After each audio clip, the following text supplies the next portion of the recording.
പരിശുദ്ധാത്മാവിൻ കൂട്ടായ്മ വേണം. പരിശുദ്ധാത്മാവിൻ കാവൽ വേണം. പരിശുദ്ധാത്മാവൻ കൂടെ വേണം. പരിശുദ്ധാത്മാവേ,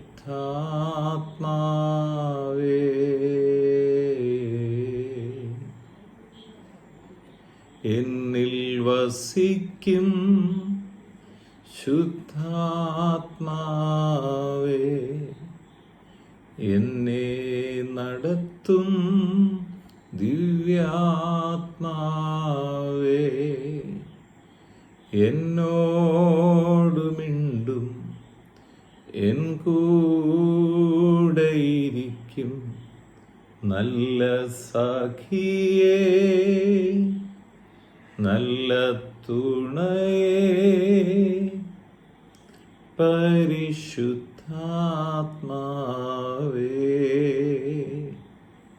പരിശുദ്ധാത്മാവിൻ കൂട്ടായ്മ വേണം. പരിശുദ്ധാത്മാവിൻ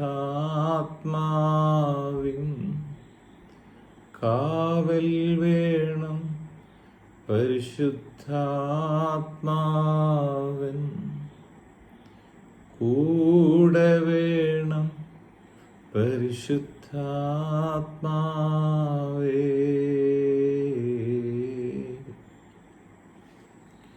വീണ്ടും വരുന്ന യേശു ക്രിസ്തുവിൻ നാമത്തിലുള്ള സ്നേഹവന്ദനങ്ങളെ എല്ലാ പ്രിയപ്പെട്ടവരെ ഈ സമയത്ത് അറിയിക്കുന്നു. വിശുദ്ധ യോഹന്നാൻ എഴുതിയ സുവിശേഷം 3-ാം അധ്യായം 8-ാമത്തെ വാക്യം. കാറ്റ് ഇഷ്ടം ഉള്ളിടത്ത് ഊതുന്നു, അതിൻ്റെ ശബ്ദം നിങ്ങൾ കേൾക്കുന്നു, എങ്കിലും അത് എവിടെ നിന്ന് വരുന്നു എന്നും എവിടേക്ക് പോകുന്നു എന്നും അറിയുന്നില്ല. ആത്മാവിനാൽ ജനിച്ചവനെല്ലാം അതുപോലെ ആകുന്നു എന്ന് ഉത്തരം പറഞ്ഞു. പരിശുദ്ധാത്മാവ് ആരാണ്?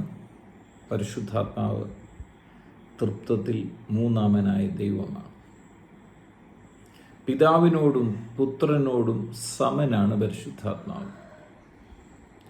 വേദപുസ്തകം പരിശുദ്ധാത്മാവിനെ ദൈവമെന്ന് വിളിക്കുന്നു. അപ്പോസ്തലപ്രവൃത്തി 5-ാം അധ്യായം നാം വായിക്കുമ്പോൾ അവിടെ പറയാണ്, പരിശുദ്ധാത്മാവിനോട് വ്യാജം കാണിപ്പാൻ സാത്താൻ നിന്റെ ഹൃദയം കൈവശമാക്കിയത് എന്ത്? മനുഷ്യരോടല്ല, ദൈവത്തോടാണ് നീ വ്യാജം കാണിച്ചതെന്ന് അനന്യാസിനോടും സഭീരോടും പറയുകയാണ്. അപ്പോൾ ദൈവമാണ്, ദൈവത്തിൻ്റെ മാത്രം സ്വഭാവങ്ങളാണ് പരിശുദ്ധാത്മാവിൻ്റെ സ്വഭാവങ്ങൾ. ഒന്ന്, പരിശുദ്ധാത്മാവ് നിത്യനാണ്. 2, പരിശുദ്ധാത്മാവ് സർവ്വവ്യാപിയാണ്. 3, പരിശുദ്ധാത്മാവ് സർവ്വജ്ഞാനിയാണ്. 4, പരിശുദ്ധാത്മാവ് സർവ്വശക്തനാണ്. ചുരുക്കി പറഞ്ഞാൽ പിതാവിനോടും പുത്രനോടും തുല്യനാണ് പരിശുദ്ധാത്മാവ്. അപ്പം തന്നെ പരിശുദ്ധാത്മാവ് ഒരു വ്യക്തിയാണ്. പരിശുദ്ധാത്മാവിന് ഒരുപാട് പ്രത്യേകതകൾ വിശുദ്ധ വേദോസ്തത്തിൽ പറയും. അതിലൊരു പ്രത്യേകതയാണ് പരിശുദ്ധാത്മാവ് കാറ്റുപോലെയാണ്. പരിശുദ്ധാത്മാവിനെ കാറ്റെന്നും അഗ്നിയായിട്ടും ഒക്കെ വെളിപ്പെടും നമുക്ക് കാണാൻ കഴിയും. പെന്തക്കോസ്ത് നാളിൽ പരിശുദ്ധാത്മാവ് വരുമ്പോൾ അവിടെ എല്ലാവരും ഒന്നിച്ച് ഒരു മനസ്സോടെ കൂടിയിരിക്കുമ്പോൾ അപ്പോസ്തലപ്രവൃത്തിയിൽ പറയുകയാണ്, എല്ലാവരും ഒരു സ്ഥലത്ത് കൂടിയിരുന്നു പെട്ടെന്ന് കൊടിയ കാറ്റടിക്കുന്നത് പോലെ, ശക്തമായ ഒരു കാറ്റടിക്കുന്നത് പോലെ ആകാശത്തു നിന്ന് ഒരു മുഴക്കമുണ്ടായി. പിന്നീട് പറയണം, അഗ്നിജ്വാല പോലെ പിളർന്നിരിക്കുന്ന നാവുകൾ അവരുടെ മേൽ പതിഞ്ഞു. അപ്പോൾ പെട്ടെന്ന് കൊടിയ കാറ്റടിക്കുന്നത് പോലെ പരിശുദ്ധാത്മാവിനെ കുറിച്ച് വിശേഷിപ്പിക്കുകയാണ് കൊടിയ കാറ്റാണ്. ഈ കാറ്റിൻ്റെ പ്രത്യേകത എന്താ? നമുക്ക് കാണാൻ പറ്റുന്നില്ല എന്നുള്ളതാണ് ഒന്നാമത്തെ കാര്യം. കാറ്റ് നമുക്ക് കാണാൻ പറ്റുന്നില്ല, പക്ഷെ അനുഭവിക്കാൻ സാധിക്കും. പരിശുദ്ധാത്മാവിനെ, ഈ സർവശക്തനായ ദൈവത്തെ നമ്മുടെ കണ്ണുകൾ കൊണ്ട് കാണാൻ കഴിയുന്നില്ല, പക്ഷേ പരിശുദ്ധാത്മാവിനെ നമുക്ക് അനുഭവിക്കാൻ കഴിയും. പരിശുദ്ധാത്മാവിനെ രുചിച്ചറിയാൻ കഴിയും. പക്ഷെ പരിശുദ്ധാത്മാവിൻ്റെ ഈ കാറ്റെന്നുള്ള പ്രത്യേകത നാം പറയുമ്പം, പരിശുദ്ധാത്മാവ് നമുക്ക് ആരുടെയും പിടിയിൽ ഒതുക്കി വെക്കാൻ കഴിയത്തില്ല. കാറ്റിനെ ആർക്കും അടക്കി വെക്കാൻ കഴിയത്തില്ല. കാറ്റ് അതിനിഷ്ടമുള്ളിടത്തോട്ടാണ് ഊതുന്നു എന്നാണ് പറയുന്നത്. പരിശുദ്ധാത്മാവ് തൻ്റെ ഇഷ്ടപ്രകാരം ഗൈഡ് ചെയ്യപ്പെടുമ്പോൾ നാം പരിശുദ്ധാത്മാവിനോടൊപ്പം ഗൈഡ് ചെയ്യപ്പെടണം, നടത്തപ്പെടണം. നാം യേശു ക്രിസ്തുവിനെ രക്ഷകനും കർത്താവുമായി അംഗീകരിക്കുന്ന എല്ലാവരും ദൈവത്തിൻ്റെ മക്കളായി മാറി.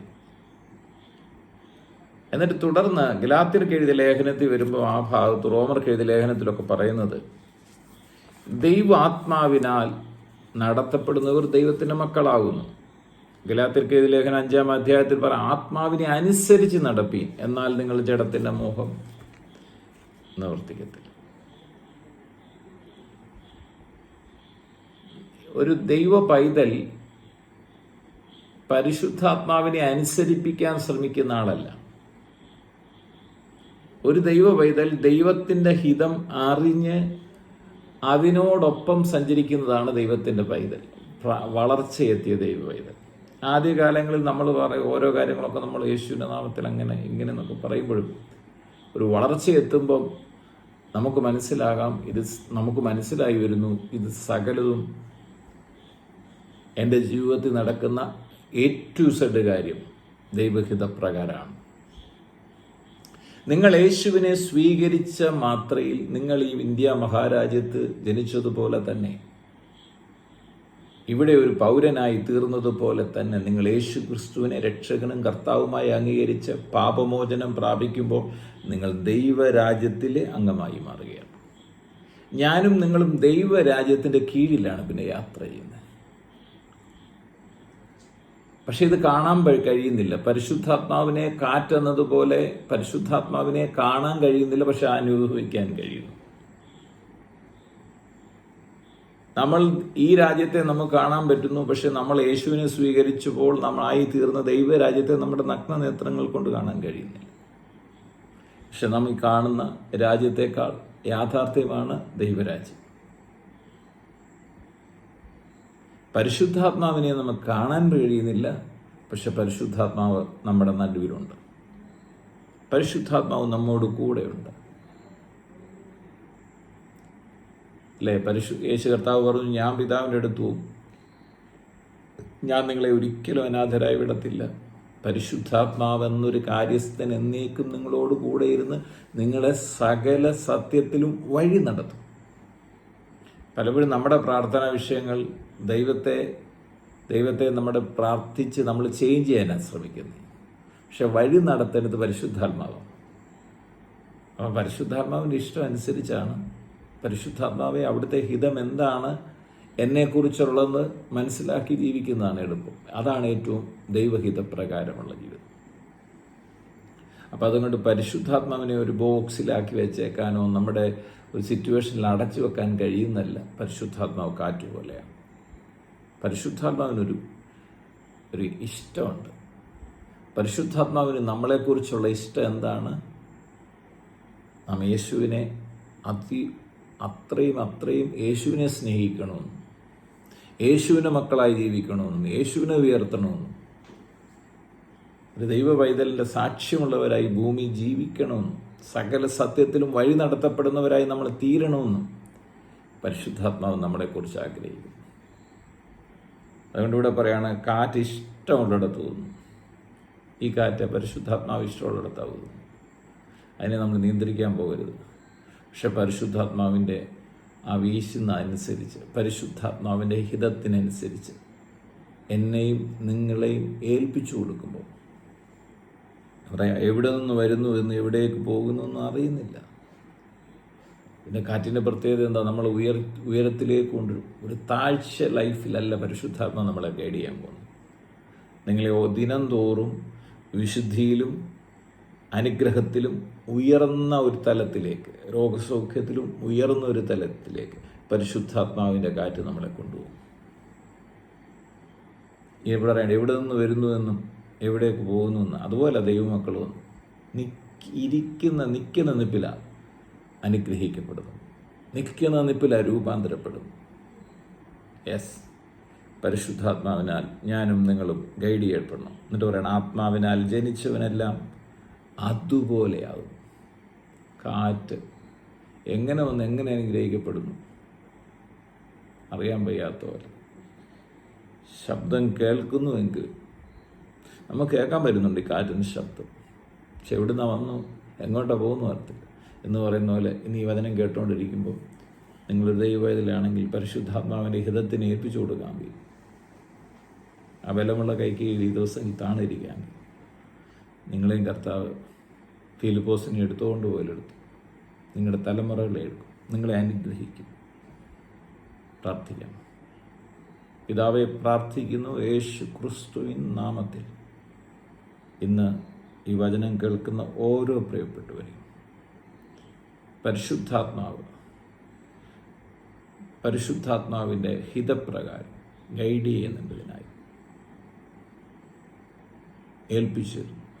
ഞങ്ങളെ ഓരോരുത്തരെയും താഴ്ത്തി ഏൽപ്പിക്കുമ്പോൾ ഞങ്ങളുടെ ഇഷ്ടമല്ല, പരിശുദ്ധാത്മാവിൻ്റെ ഇഷ്ടപ്രകാരം ഞങ്ങളെ ഗൈഡ് ചെയ്യണം.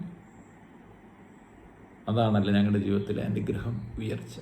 എന്നെ കേൾക്കുന്ന രോഗികൾ ഇപ്പോൾ തന്നെ യേശു ക്രിസ്തുവിന് അടിപ്പിണരുകളാൽ സൗഖ്യം പ്രാപിക്കട്ടെ. ഹൃദയ ഭാരങ്ങൾ മാറിപ്പോകട്ടെ, ആകുല ചിന്തകൾ മാറട്ടെ, ഭയങ്ങൾ മാറിപ്പോകട്ടെ.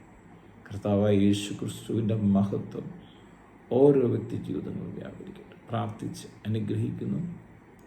സകല മഹത്വം അർക്കപ്പെട്ട കുഞ്ഞാട് യേശുവിൻ പൊന്നുനാമത്തിൽ പിതാവേ, ആമേൻ. എന്നിൽ വസിക്കും ശുദ്ധാത്മാവേ, എന്നെ നടത്തും ദൈവാത്മാവേ, എന്നോടു മിണ്ടും എൻ കൂടെയിരിക്കും നല്ല സഖിയേ, നല്ല തുണയേ, പരിശുദ്ധാത്മാവേ. പരിശുദ്ധാത്മാവിൻ കൂട്ടായ്മ വേണം, പരിശുദ്ധാത്മാവിൻ കാവൽ വേണം, പരിശുദ്ധാത്മാവൻ കൂടെ വേണം, പരിശുദ്ധാത്മാവേ.